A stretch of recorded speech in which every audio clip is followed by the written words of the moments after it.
what is charismatic renewal? Many years ago, in the early years, so that means it started in 1967 in America and 1972 in India. So at the very beginning, say 1970 or something, a very important bishop in America said, charismatic renewal is not about charisms, but it is about charisms, but that's not the most important thing. This is what the bishop said, and then the whole Bishops' Conference of America agreed with it. What did he say? He said, charismatic renewal is a movement of faith. A movement of faith. So it's not a movement of charisms, first of all. That is part of the faith. But first of all, the charismatic renewal is a movement of faith. It is God's Spirit moving through the church, giving the gift of faith to more and more Catholics and in other churches, other Christians.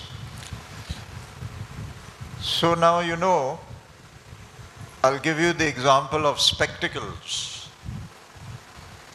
I call the gift of faith a new pair of spiritual spectacles. And I'll give you a comparison.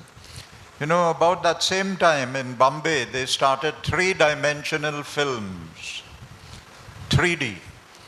So when you bought your picture ticket, at the same time, you had to buy a pair of plastic spectacles.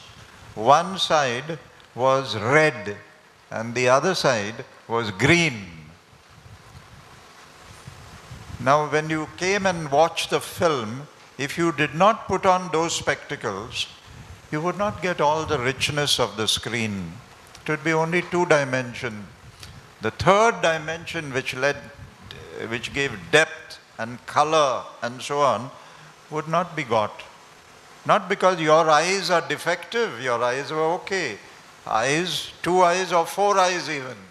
For me, 4 eyes. But they were not enough in order to see, to grasp, to catch the richness of what was there. So the reality was there on the screen, but you couldn't get it. Now that is the way with people who have poor faith or no faith, which is the world. They don't see the reality that God exists, that God is love, that you and I are members of a body called the body of Christ, the mystical body of Christ. All this we cannot see with our physical vision. We need spiritual vision for it. Spiritual vision. And so, just like in that 3D film, if you did not put on your special spectacles, red and green, you would not get anything rich. It would be just drab. But the moment you put it on, everything changes. Now that is what happened with the movement of charismatic renewal. These were all people who had faith, but it was dull faith, it was dimmed faith. They were not able to put on spectacles of spiritual faith, the Spirit which the Spirit can give. And so take one example. So many people by then were saying, rosary is so boring. But the moment you put on your spectacles of faith, this is not boring. It is part of my relationship with Mary and through Mary with Jesus. Take another example. Here is this rascal. Rascal means he has hurt me many times, said all kinds of things against me. Without my spectacles of faith, I look at him and I say, stupid fellow. I don't want anything to do with you. Though Jesus says, forgive. The moment I put on my spectacles of faith, my brother, I go and embrace him, because I'm looking at him in a new way. That is what is faith. Looking at life in a new way. Or you take the cross. The cross is heavy. So heavy. I want to throw it away. Then I put on my spectacles of spiritual faith. Oh, Jesus, you are calling me like Simon of Cyrene to help you in carrying your cross. It's not my cross, it's your cross, which you are giving me the privilege of sharing in with you. So you see how everything changes according to our perspective. The same thing is true now of what is called inner healing. Inner healing is the hurts of life which gives me a negative perspective on life. For many people, even silly things, you're afraid of a cat or passing under a ladder. All these are unreasonable fears, but they are there even in very qualified people. Or this whole thing of caste. Though there is no such thing as caste according to the Indian Parliament, though the Bible also tells us that caste is not a reality for the God. For God, each one of us is worthy. Each one of us is a son, a daughter. But because of our cultural baggage, which has come to us from great-grandfather, before them, our parents and teachers and so on, for us, caste becomes an important daily reality. Even though Parliament says there is no such thing as caste, how many educated men and women, educated to the highest level, PhDs and so on, but when their son or their daughter is going to get married, what is the first question? What caste is he? What caste is she? So you see, rationally we know that this is nonsense. That this person, whatever caste, it is his or her character which is important, not the caste. It is his or her devotion to Jesus under the lordship of Jesus which is important. But though rationally we may think it, emotionally in the psyche, it is a very important block. So here is where now faith is what changes our perspective. And that is why that bishop was correct when he said charismatic renewal is not healings, charisms, shouting praise, all that is there. But what is the most important thing in charismatic renewal is the gift of faith. Faith that Jesus is Lord, that Jesus is available to each one of us at all times as our Lord, not just as somebody to say, okay, do what you like. No, as our Lord. So faith in the Lordship of Jesus, and therefore faith in the fatherhood of God. Do you know that in John's Gospel, the very first prologue, chapter 1 and verse 12, tells us the whole purpose of why did Jesus come into this world. So John chapter 1 verse 12 says, to all those who believed in him, to all those who received him, Jesus gave power to become the children of God.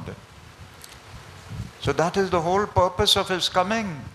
From the very beginning of John's Gospel it is stated.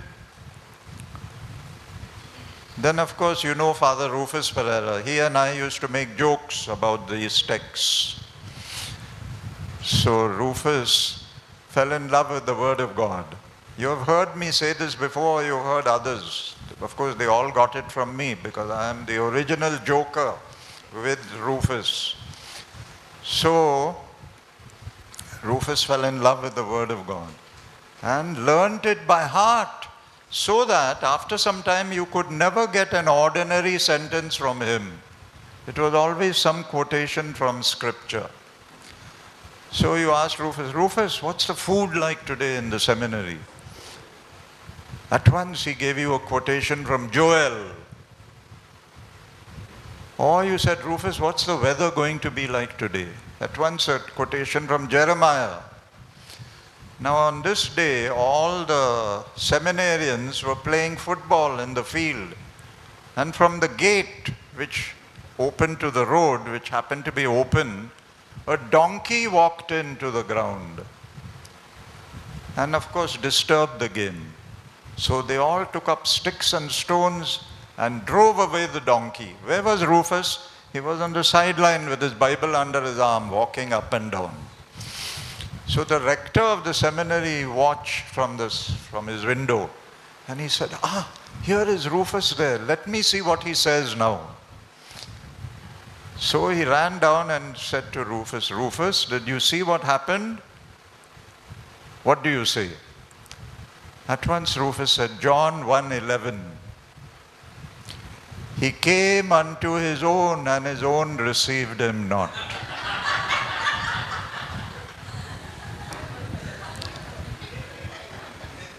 Now the very next verse, John 1:12, that is the real good news. John 1:11 is not good news, it's very bad news. It is the saddest line in the whole Bible, that Jesus came to his own, but they did not receive him. But the very next verse, John 1:12, is the most wonderful line in the Bible because it tells us the story of Christianity. Why did Jesus come and what is Christianity? So John 1:12, to all those who received him, to all those who believed in his name, Jesus gave power to become children of the Father. So the gift of faith brushes all the dust, all the negative things which are in my perspective from the world, and gives me this new perspective. I am a son of the Father with Jesus, a co-heir with him. So what is charismatic renewal? It's a movement of faith in the lordship of Jesus, in the fatherhood of God, and in the power, the availability, the companionship, maybe that is the best word, companionship of the Holy Spirit. Therefore, the church becomes important because we know that I am not the only one under the lordship of Jesus. I am not the only one who is a son of or daughter of the Father. I am not an only one who has experienced the presence of the Holy Spirit. It is a community of disciples from Pentecost Sunday. One day before Pentecost, there was no church. There was no Christian. Because even though the apostles had received Jesus in the upper room, and afterwards on Easter Sunday, they had received the Holy Spirit for their personal infilling, they still were not changed. They were still there on Easter Sunday night with the doors closed out of fear of the Jews.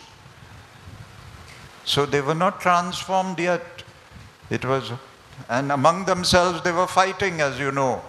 John and James wanted to sit on the right and the left of the Jesus. They wanted power, they wanted fame, they wanted authority. So, till one day before Pentecost, there was no church, there was no community, there were no real Christians. But the moment on Pentecost Sunday, the power of the Spirit came upon each one in the form of tongues of fire. What a transformation.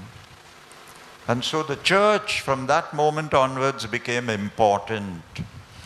And St. Paul realized this. That's why his whole focus is the common good, the good of the church, the building up of the church. And in his chapter 12 and 14 of 1 Corinthians, which is all about charismatic gifts, he insists again and again that these gifts are not for personal transformation. These gifts are for service, for building up the body of Christ. Okay, coming back to John 1:12. To all those who received him, to all those who believed in his name, Jesus gave power to become children of God. What is this power? Yeah? The Holy Spirit. It is the Holy Spirit only who can transform us.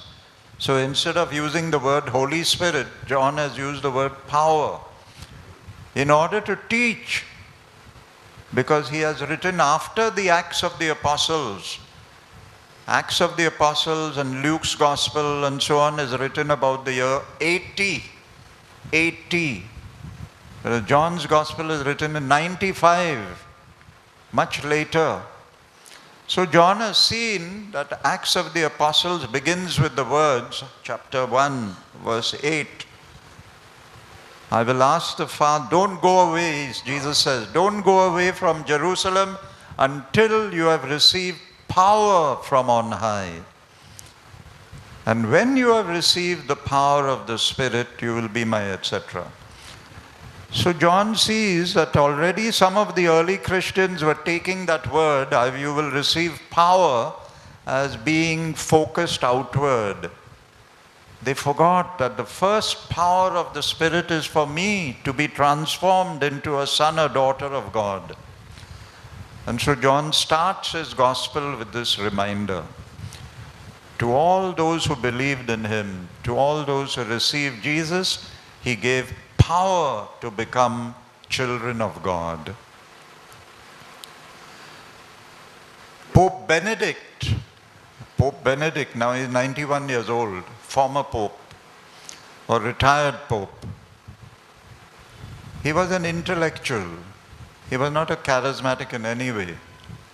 Not like John Paul II. John Paul II was really charismatic. And Francis is really charismatic.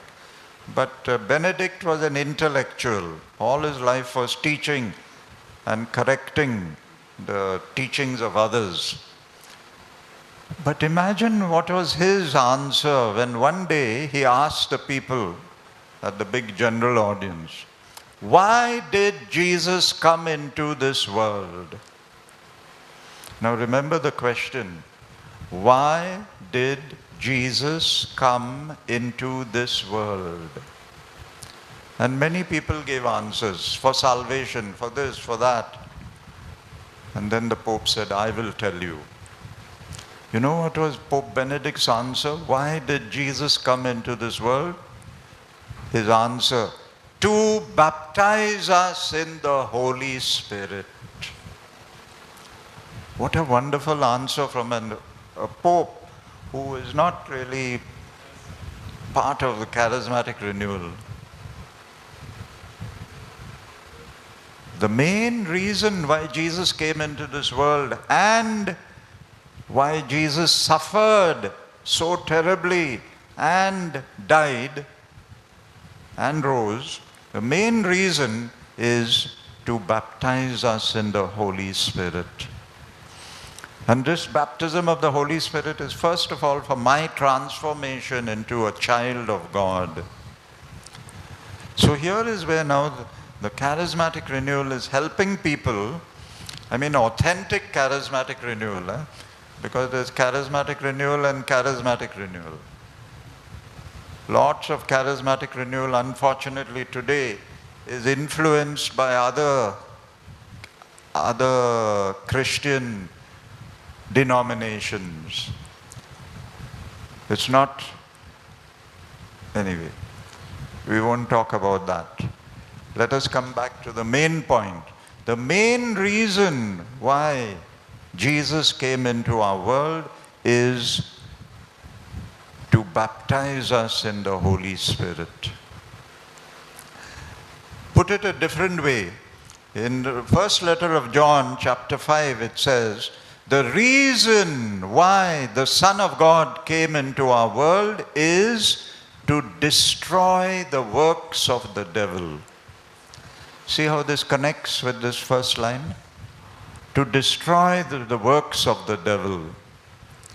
What is the main work of the devil? To keep us enslaved, to keep us far from God, to make us do whatever is harmful for us really. Under the pretense, as he told Eve, no, eat that apple or whatever it was. You will not be harmed. On the contrary, you will be blessed by doing evil. Just see, this is what the world is telling us today also. In the name of development, in the name of globalization, in the name of whatever names you give, so many names. These are all problems which are coming into the life of humanity. Instead of more and more people being free and happy and prosperous and so on, the gap between the rich and the poor is bigger and bigger. So, we have to ask the Lord, open my eyes. Take away that film, that cataract, you might say, which the devil has put into my eyes. And give me the vision of faith. Give me those three-dimensional spiritual spectacles by which I will look at life and people in your way, as you looked at the life as a son of God. So Acts chapter 1, verse 8, verse 5 and verse 8 is all about the power of the Spirit. But don't get distracted that it is the external power of the Spirit in charismatic gifts. That is there, but that's not the first thing. The first thing about the power of the Holy Spirit is our transformation into sons and daughters of the Father.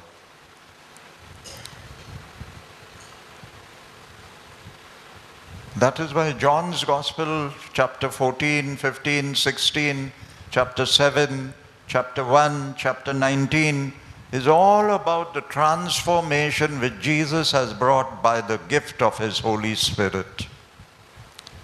When the Holy Spirit comes, Jesus says. Now, I don't know if I told you this yesterday or I told it in the other place. But if I told in the other place and some of you have heard, doesn't matter. It's a revision now. John chapter 14, verse 16. John chapter 14, verse 16 is for me one of the three most important texts in the Bible about the Holy Spirit. John chapter 14, verse 16. And here now I have to point out the real meaning of the word paraclete. Paraclete. So Jesus is saying in John chapter 14, verse 16, I will ask the Father and He will send you another paraclete. That is the Greek word, original word. Translated from Jesus' Aramaic. But it's the original word. Certainly more original than our English advocate. Advocate is not correct. Not correct, but only 50% correct, not 100% correct. So what is the meaning of the word advocate? First of all, it's another advocate. So who was the first? Jesus. Jesus is our first advocate. And what is the meaning of that word? The original word paraclete. Para means with. Parachute, parallel, para this, para that, all that is with. Parakletos. Kletos is the Greek word for standing. So paraclete is someone standing with you. I will send you another companion. That would be a common translation. I will send you another companion. But the best translation is encourager. Because why does God want to stand with me all the time, 24 hours by 7? Not to be an advocate. I'm never in the court. That is a legal term which those translators of those days understood. Oh, why does somebody stand with me? Why do I need somebody to stand with me? Because in the court you need a lawyer. So came that translation, advocate, counselor. Counselor is the American term for advocate. There the lawyers are not called advocates, they're called counselors. Okay. So this translation is rather poor. Advocate. Because I am 74 years old, I've never been in the court in my whole life. So what is that advocate doing standing with me? Bekar, useless, bored. He must be thoroughly bored if that was his work. He must be wishing that I will go to court one day so he can be advocate. You see how ridiculous. And Romans chapter 8, the last few verses, who will separate us from the love of Christ, etc. One of those lines, maybe verse 33, I forget, is, who will bring any charge against God's elect? Who is going to take you to court? Is it Jesus? No, his blood intercedes for us. Is it this, that? No. So Paul has told us that the word advocate, to translate paraclete, is a very poor translation. Instead, what is the opposite work of the devil? To discourage. I want to forgive, he whispers, fear, take revenge. What are you foolishly forgiving for? That is the discourager. The paraclete will come to me and say, fear, forgive. I will give you peace and joy. I will make you like Jesus. So constantly I need encouragement to be a disciple of Jesus. I don't want to pray. I'm tired, I'm bored, I'm distracted. What will the devil say? Enough, go and watch television. What will the paraclete say? Few, I am here with you to teach you to pray. I don't want to forgive that same rascal, no? All the time is bugging me. And there you are. The discourager, the devil will say, get rid of him, cut your friendship. Worse still, take revenge. But the paraclete will come and say, Phew, he is your brother. He has sinned against you, but he is your brother. Forgive him. So all this is why Jesus has promised. This is the main work of the Holy Spirit. Encouragement. So John 14:16 tells us, I will ask the Father and he will send you another paraclete. Jesus is the first. But why another? Because Jesus will not be with us always. He's going back to heaven. So the Father is in heaven, Jesus is in heaven, but who is sent here to this world? Whom did Jesus say, don't go away until you have received this power from on high, the Holy Spirit? So here Jesus is asking, Father, give them another paraclete like me to do what I have been doing in this world. Now let the Spirit be the paraclete. And then continue to read that text, John 14:16. Not only will the Holy Spirit be standing with us as a paraclete, as an encourager, but he will be in us. He will be dwelling in us. He will abide with us forever. He will never go away. Even if I've committed a mortal sin, the Holy Spirit doesn't go away from me. The Holy Spirit is grieved. That is what Paul says. Don't grieve the Holy Spirit. Don't quench the Holy Spirit. But the Spirit is there, permanent gift. Because if the Spirit goes away, how will I repent? The gift of repentance comes only from the Holy Spirit. So this is a very important text about the person of the Holy Spirit and his work in me. This is the power of the Spirit which Jesus was promising in Acts chapter 1 verse 8. And Jesus also says, the world cannot see him, the world does not know him. Only you, my disciples, only you transformed into the sonship, daughterhood of God. Only you can receive this third person of the Trinity. Okay.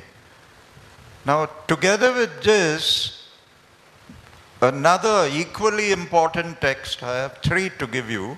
This is the first one, John 14:16. The second one is 2 Corinthians chapter 3, verses 17 and 18.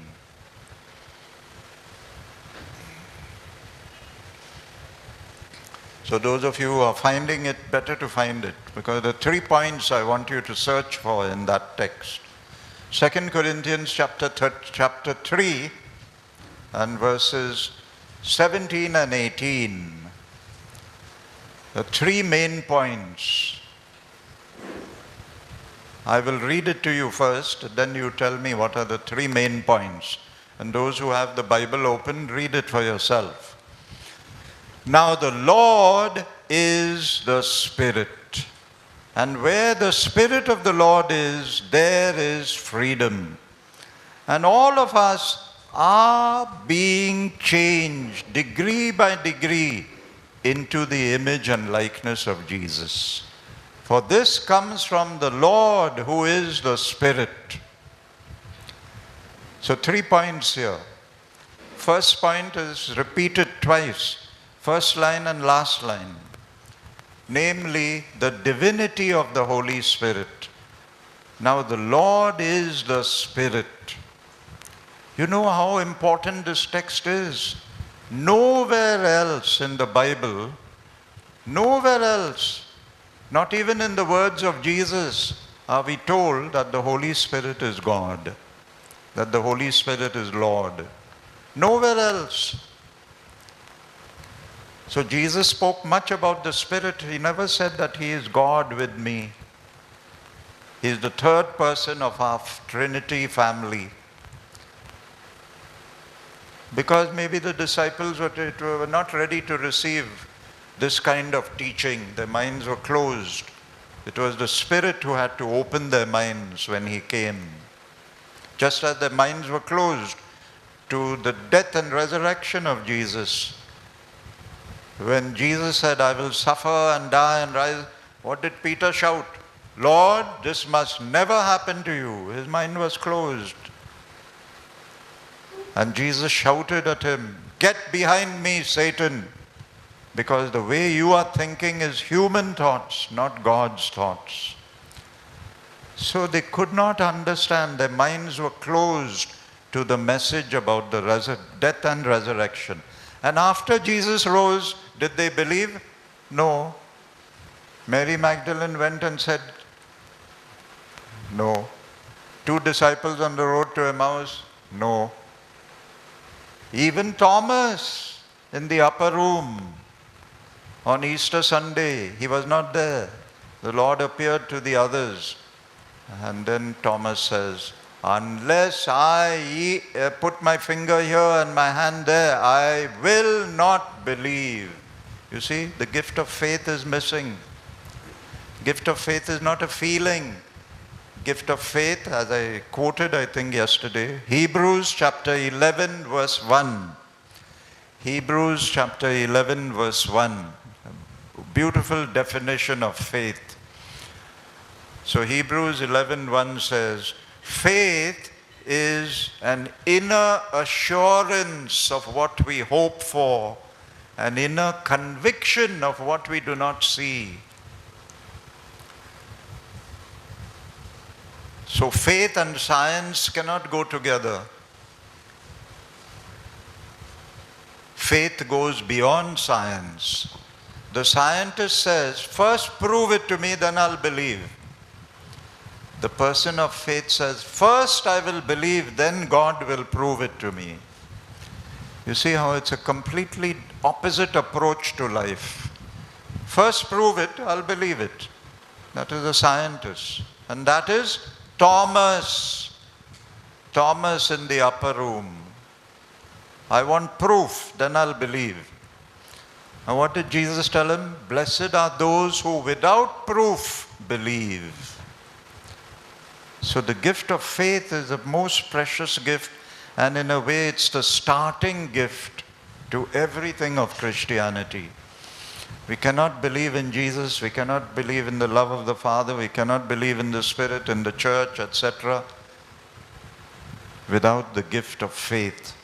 And that is why that bishop was a very wise bishop who said, in my experience, seeing the prayer groups in my diocese, the gift of the charismatic renewal is not a movement of healings and praise and so on, but first of all, it is a movement of faith. It's putting on a light in a dark room. Now you see everything clearly with the eyes of the Spirit. And that is what I quoted to you yesterday, even for charismatic gifts. 1 Corinthians chapter 2, verses 12 to 14. Look at it again.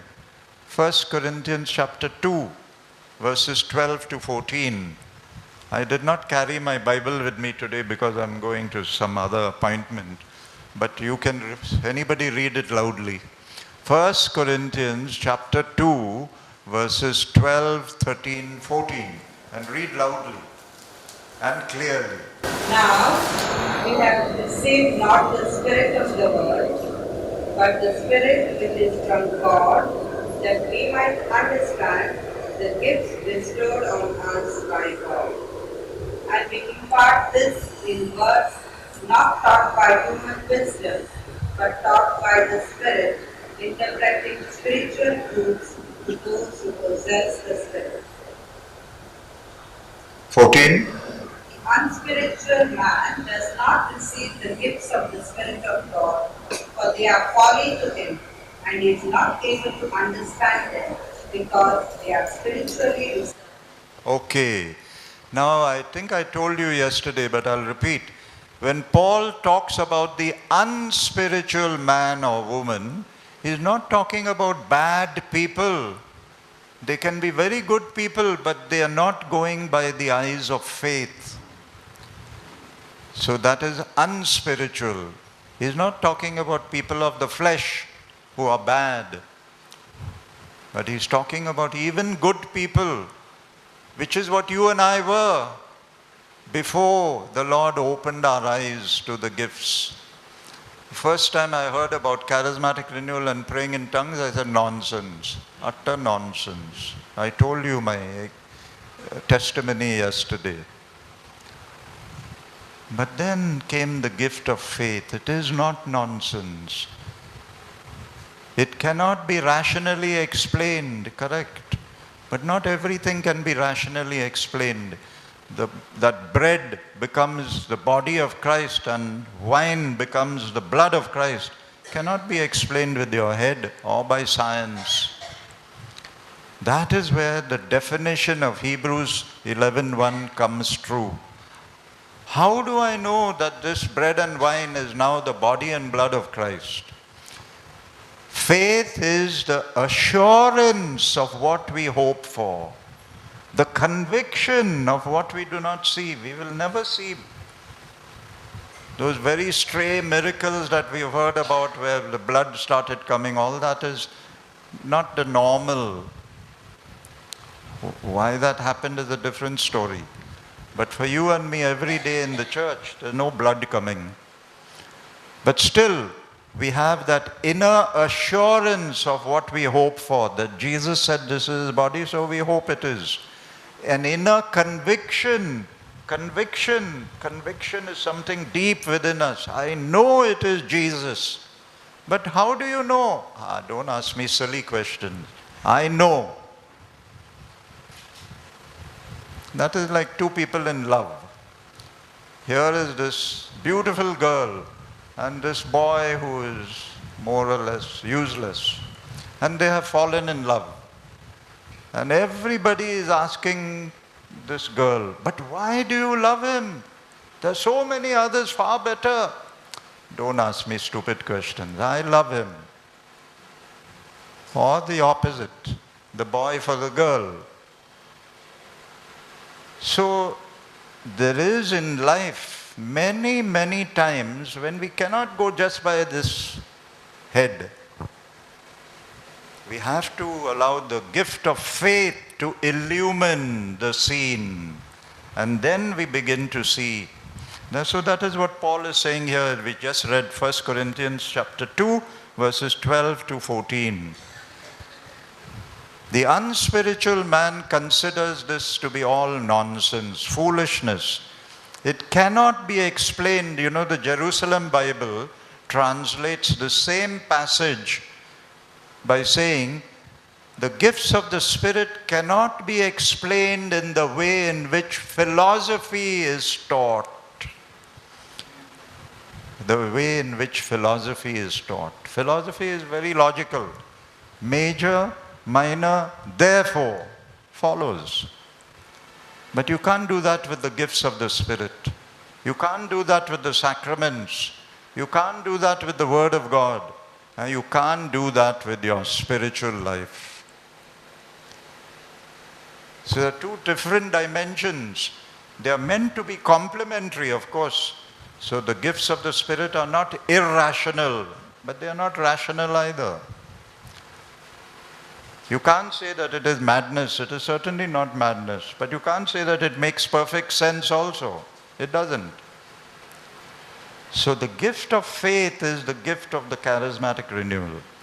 But this must be seen now, not just in charismatic gifts, but in my whole lifestyle.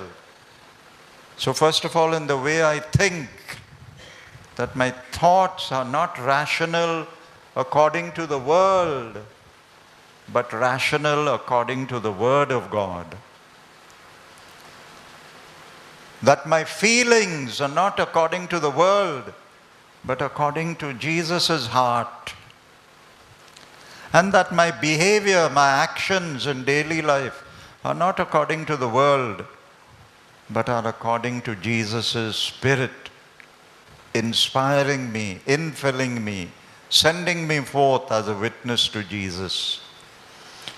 So here is why Romans chapter 12 verse 2, you can find it and read it. Romans chapter 12 verse 2 is such an important text about the work of the Spirit.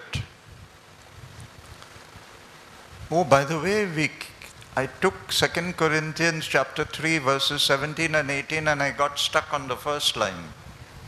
The divinity of the Spirit. I said there are 3 points there. Anyway, first we'll do Romans 12:2 and then come back.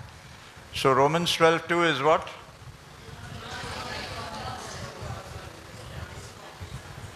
Yeah, good. Read loudly all together, don't worry.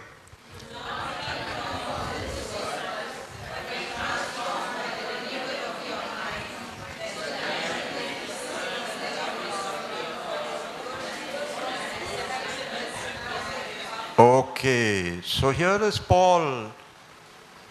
Do not be conformed to this world. Then we are denying our Christianity if we are just like everybody else, worldly. Do not be conformed to this world, but be transformed. And we say, Paul, very good advice. I also want to be transformed. But how? And then he tells us how. By the renewal of your thinking, by the renewal of your mind. The original word is psyche. By the renewal of your psyche. And psyche means the conscious mind, the subconscious and the unconscious. And all three are made possible by the Word of God.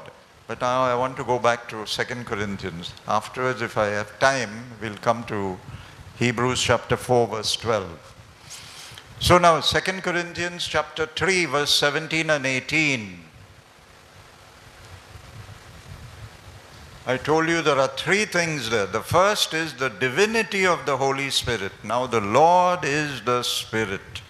That nowhere else in the Bible is it put so clearly that the Holy Spirit is God Himself. He's not some blessing sent from God. He's God coming in person.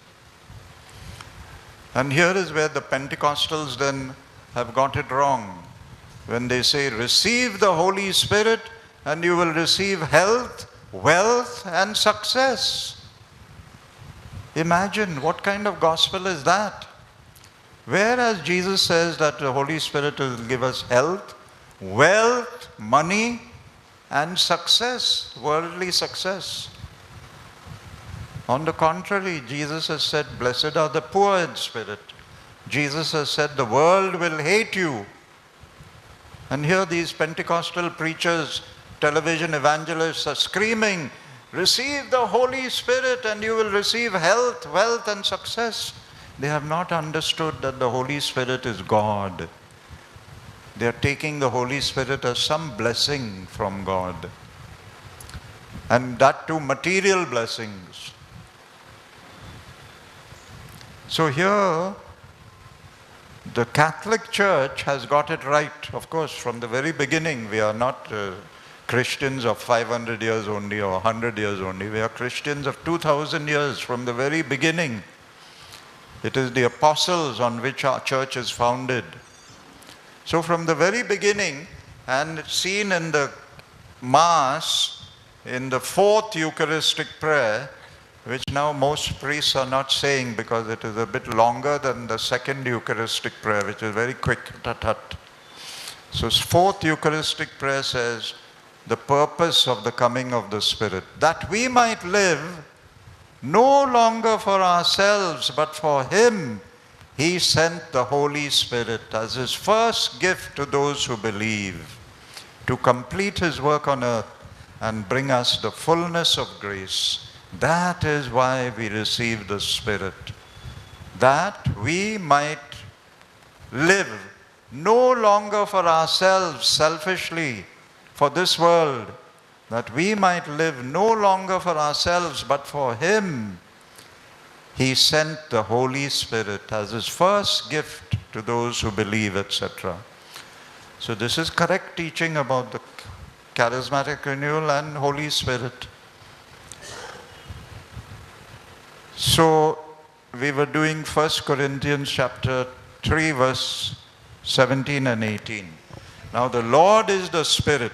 Second point here, where the Lord is, where the Spirit of the Lord is, there is freedom. So there you are, the main gift of the Holy Spirit is freedom.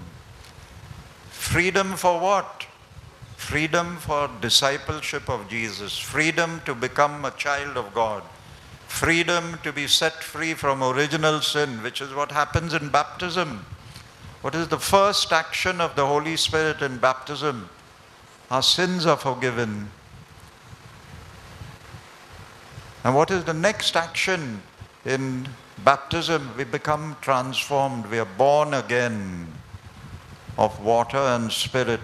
Born again as sons and daughters of the Father. So you see how the whole thing is perfectly clear and connected. The whole text, all the Bible is focusing on this. Not Old Testament. Old Testament doesn't know most of this. But New Testament, Jesus, He is the Word of God. He is the Word made flesh. So God is not speaking through prophets like He did in the past, kings and prophets. God is speaking through His own Son. And that is the reason why we have to give far more importance in daily life to the New Testament than to the Old. Old is okay for the Jews, but we are not Jews. We are Christians first, therefore New Testament first. So, freedom. The main work of the Holy Spirit, who is God Himself, is freedom. And then the third point there, we all are being changed from one degree of glory to another. Into what? Into His image and likeness. So that is the main work of the Holy Spirit, to transform us. What is our first likeness to Jesus? Sonship, daughterhood. That like Jesus is the Son of God, you and I are sons and daughters in Him. Once I met a group of nuns in Tokyo when I was preaching the retreat there. I asked a sister, "Sister, what is your congregation?" "We are daughters of Jesus." I said, "What?" "Daughters of Jesus is our congregation." "Oh, so sister, I am your uncle." Jesus has no daughters. Jesus has brothers and sisters, but He has no daughters. Anyway, that was a joke, but it was reality also. The fact is, there are no such things as daughters of Jesus. But as a congregation, they can continue. But in their personal life, let them never think that they are a daughter of Jesus. They are co-heirs with Jesus. They are sons and daughters of the Father. They are brothers and sisters of Jesus. So see, when we don't go by the Bible, we invent anything. Now, why am I telling you this? Yes. So we are being transformed into what? Into sons and daughters of the Father. That is how we become most like Jesus. And then the other things are part of it, charismatic gifts, etc., praise and worship, etc. By the way, I'll say something now which will make some of you angry, but I cannot help it. And I'm going to stop at 11:15. So this is my last point, though I would like to take more texts. I told you I have 3 main texts about the Holy Spirit, but we didn't do it. John 14:16, now 2 Corinthians 3:17 and 18. And the third one is John chapter 7, verses 37 to 39. Because I heard all of you now praying in tongues, singing in tongues. And what I'm going to say is that most of you are not praying in tongues. All of you are repeating, Hallelujah, Hallelujah, Hallelujah, Hallelujah, Hallelujah, Hallelujah. That is not tongues. Repeating a sensible word, a rational word, 1,000,000 times like a parrot is not tongues. What is tongues? It says very clearly, 1 Corinthians chapter 14, verse 2. And 1 Corinthians chapter 14, the whole chapter 14 has many references to tongues. Tongues, when we do not know how to pray, the Spirit comes to our aid, and through what is called stenagmos. Now, stenagmos is the Greek word used there. It cannot be translated into English. So in some places it is translated sighing, in other places translated groaning. And Jesus prayed in tongues in this way in Mark's Gospel chapter 7 verse 34, where He took that deaf and dumb man aside and then He looked up to heaven, so prayer, and this word is used, He stenagmos, He prayed in tongues. And having done that, then He placed His hand on the deaf and dumb and said, "Be open, Ephatha." So this gift of praying in the Spirit was used by Jesus, but it was not hallelujah, hallelujah, hallelujah, hallelujah. So what was it? It is not a human language either, which you know, and which can be, that is one rare kind of the gift of tongues which happened on Pentecost Sunday. The people heard them praising God in their own languages, though they did not know those languages. That was a rare, and it has happened a few times here and there. But that's not the main gift of tongues. So this is miraculous. The next one is to give a message. So somebody speaks in tongues and somebody else interprets it and gets a message. That is correct for the prayer meeting. But the third and the most common is for personal prayer. Personal prayer. And so in that sense, it is a prayer method. It is not even a charism, because charism means for other people, not for yourself. So what is really the gift of tongues according to 1 Corinthians 14:3? The gift of tongues, read it, one of you. I forget the exact definition. 1 Corinthians chapter 14, verse 3. On the other hand, he who prophesies speaks to men for their upbuilding and encouragement and consolation. That is 3. Then read 2, my mistake. Read 1 Corinthians chapter 2. For one who speaks in a tongue Yeah. speaks not to men No. but to God, Yeah. for no one understands him, Yeah. but he utters mysteries in the Spirit. That is the gift of tongues. It is not spoken to each other. No one understands, neither the person, but he is uttering mysteries in the Holy Spirit. And so it's a real language, but it's a spiritual language, not a human language. But you cannot say hallelujah, hallelujah, hallelujah, language. It's not a language. So you start with stumbling sounds, most people. Very few start full flood of tongues. It starts with making you feel foolish. But as you continue in faith, it develops into what is like a language. So I'll pray. Shandarayatana Shanai Kungala Kamaratitai Kongarati Todorokomarakita Paparatita Shinatai. You see, this is a combination of words, real words, not language words. But it is not just repetition of hallelujah, hallelujah. Secondly, it is meant in song to communicate joy. And so often I've seen at rallies people with their faces tense, and their fists clenched. Hallelujah, hallelujah, hallelujah, shouting. That is called gift of tongues. That is called chaos. Gift of tongues, as I have seen all over the world, and in India, before this new element came in, Shandarayatanaki Tananitoso Palakita Ditai Shanatatai Rododidatai. It's expressing my joy. Goodbye and God bless you. Jesus said in the Gospel of St. John, chapter 6, verse 63, it is the Spirit that gives life. The flesh is useless. The words that I have spoken to you are spirit and life. How to live in the Spirit? How we have to wear the 3D specs, and how we should have the faith, and what are the gifts, and how we have to inculcate faith within ourselves, how we have to live in joy. All these things have been taught by our beloved Father P.O. Mascarenhas, who is the international preacher.